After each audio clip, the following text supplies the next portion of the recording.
I'm offended by chewing gum. I'm offended by backwards pointing baseball hats. But I don't try to get a version of the blasphemy law passed to prevent people chewing gum or reversing their cap. So what if I'm offended? So what if my feelings are hurt? Does that give me the right to prevent others from expressing their opinions? However, is there a time when it is right to be offended? I think so, yes. We should be offended when children are denied a proper education.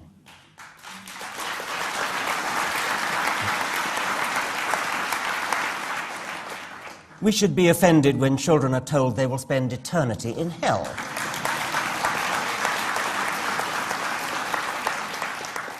We should be offended when medical science, for example, stem cell research, is compromised by...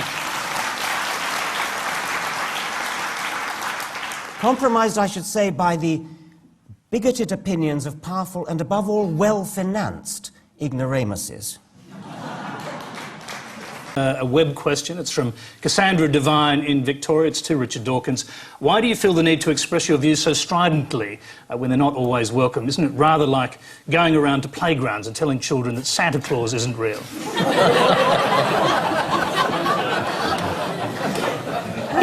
In modern English vocabulary, it's more or less impossible to use the word atheist without preceding it with the adjective strident. They simply go together. I am not strident. I'm no more strident than anybody else. Now, is it like disillusioning children about Santa Claus? The weird thing is that children manage to grow out of Santa Claus, and for some reason...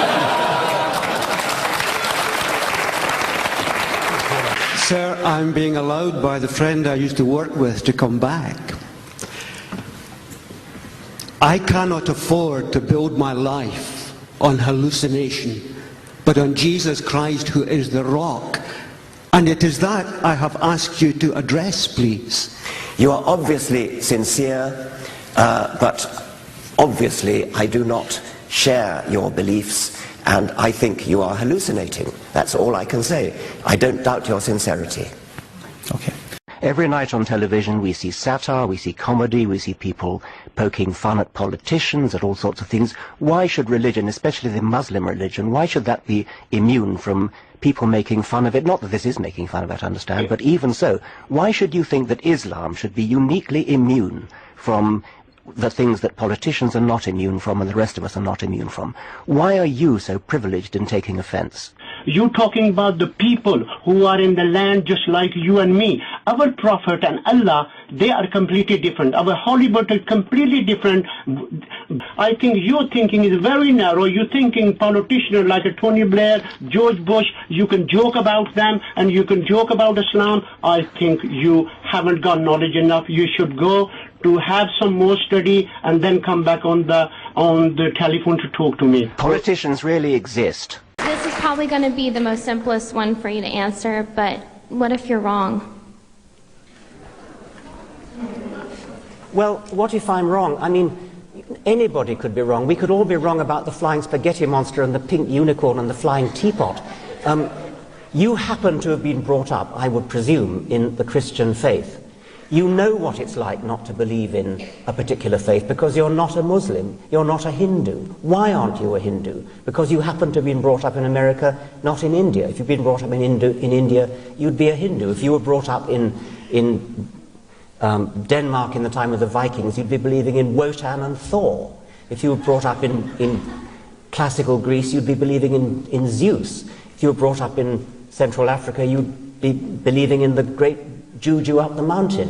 I mean, there's no particular reason to pick on the Judeo-Christian God in which by the sheerest accident you happen to have been brought up and ask me the question, what if I'm wrong? What if you're wrong about the great Juju at the bottom of the sea?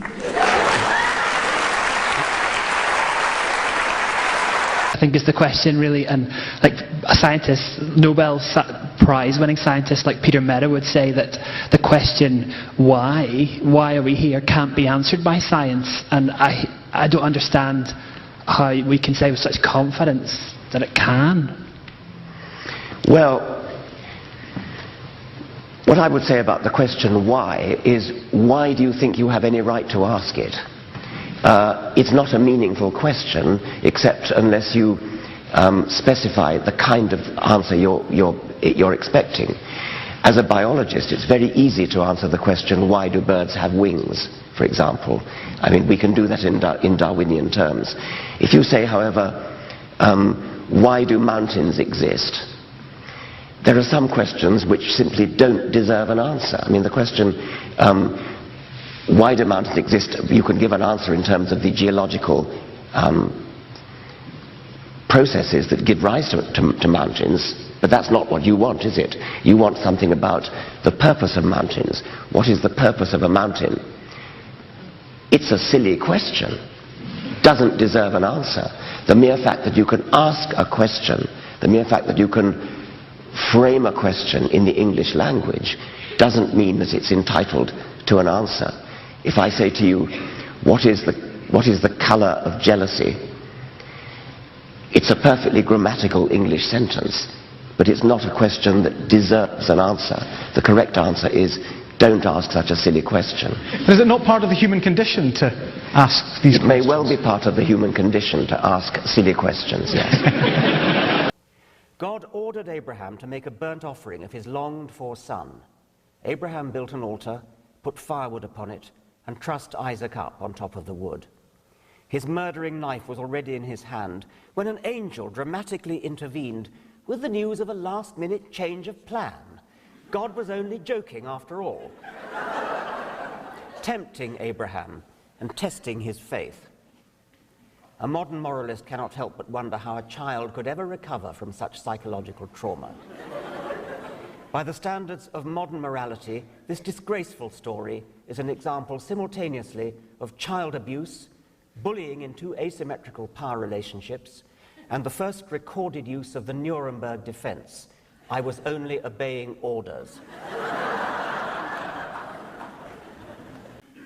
God's monumental rage whenever his chosen people flirted with a rival god resembles nothing so much as sexual jealousy of the worst kind, and again it should strike a modern moralist as far from good role model material. The temptation to sexual infidelity is readily understandable, even to those who do not succumb, and it's a staple of fiction and drama from Shakespeare to bedroom farce. But the apparently irresistible temptation to whore with foreign gods is something we moderns find harder to empathize with. To my naive eyes, thou shalt have no other gods but me would seem an easy enough commandment to keep. A doddle, one might think, compared with thou shalt not covet thy neighbor's wife, or her ass, or her ox. My question is for Professor Dawkins. Considering that atheism cannot possibly have any sense of absolute morality, would it not then be an irrational leap of faith, which atheists themselves so harshly condemn, for an atheist to decide between right and wrong? Absolute morality, the absolute morality that a religious person might profess would include what? Stoning people for adultery, death for apostasy, punishment for breaking the Sabbath. These are all things which are religiously based absolute moralities. I don't think I want an absolute morality. I think I want a morality that is thought out, reasoned, argued, discussed, and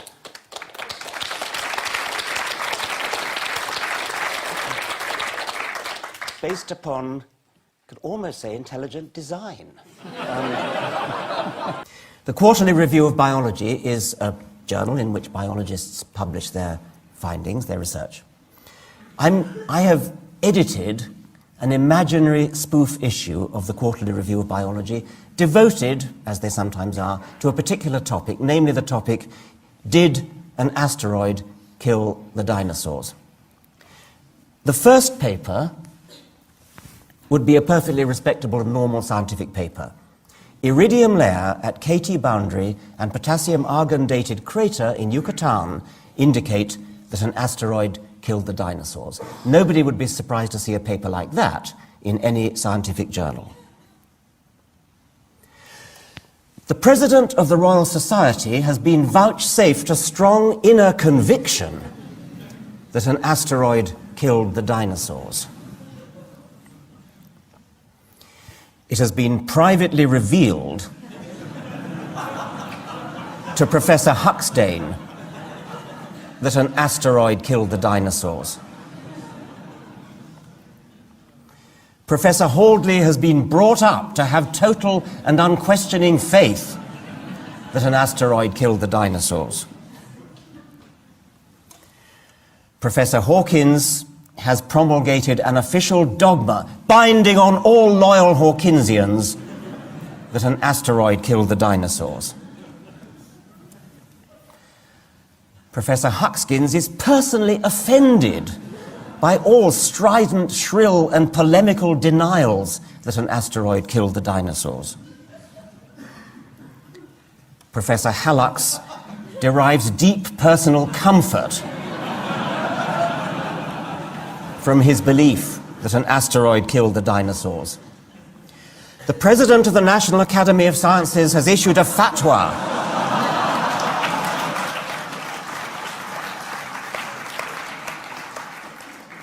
40% of Americans disagree with you, and they can't reconcile their faith with the theory of evolution. The figure varies between 40–45% and has done for about the last 30 years. It's an astonishing figure, and that appears to be true. Gallup polls seem to suggest that that is true. It's even worse than that because they actually believe that the world is less than 10,000 years old. And because since the true age of the Earth is 4.6 billion years old, that's a non-trivial error. I've previously compared it to believing that the width of North America is 8 yards. Steve Fielding, can one be a believer in God as well as a believer in the theory of evolution? Look, I'm not an expert on these issues whatsoever, and I think people in Australia have different beliefs, and their faith may drive them one way or the other. I actually believe in creationism. I think the Prime Minister does as well. So, look, I suppose at the end of the day, each person will come to their own conclusion on the issue, Tony. You believe in creationism. So, because I've never heard you state this, but it's a fact, is that you believe in creationism, not evolution. Is that right? That's correct. But, look, each person will come to their own conclusion, well, and not, you know... Richard, you'd like to respond? Do you believe the world is less than 10,000 years old? Look... now, do you believe that? Look, I think that there are a lot of questions in this area, and I think people will come to their own conclusion. I don't want to force people into one way or the other. You're not being asked to force. You're not being asked to force. Are you a new Earth creationist or an old Earth creationist? Yes. So, which is it, Steve? You're a young Earth creationist who believes the world is less than 10,000 years old. You're a parliamentarian in Australia who believes the world you live in is less than 10,000 years old. I didn't say that, by the way. You're saying that I said it was 10,000. Thank you. All right. You've done debates all around the world. Have you ever had a clever or interesting argument from the other side? No. And I worry that your methods and